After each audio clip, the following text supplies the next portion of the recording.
what you pray, I pray. And what you pray, I pray.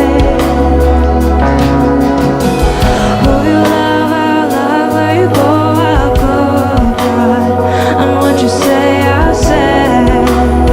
And what you pray, I pray. Where you go, I'll go. What you say, I'll say, God. And what you pray, I pray. What you pray, I pray. Where you go, I'll go. What you say, I'll say, God. And what you pray, I pray. What you pray, I pray.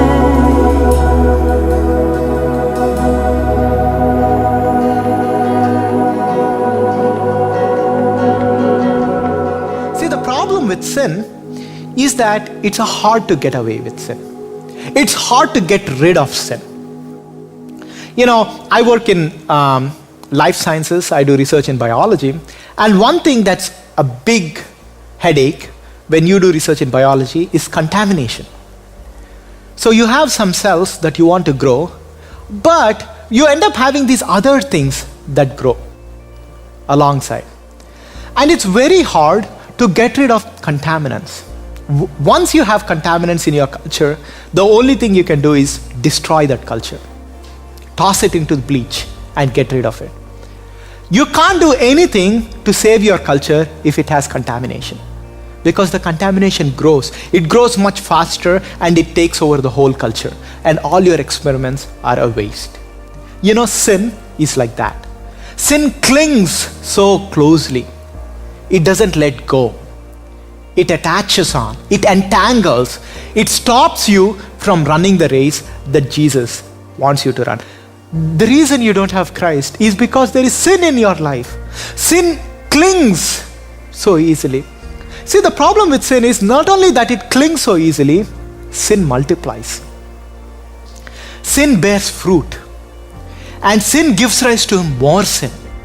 You might have discovered this in your life. You might have lied at some point to cover up a wrong you have done. And just to cover up your lie, you'll have to lie more. And just to cover up those lies, you have to keep lying more and more.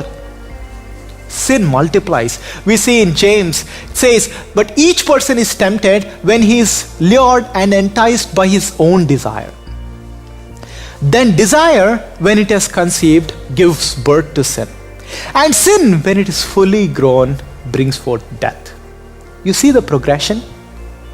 You see that it's a process. This is something that's happening in the background. There is this life cycle of sin.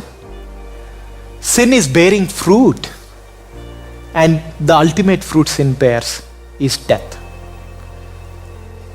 This is the death that you want to avoid. This is the death that God has come to deliver us from.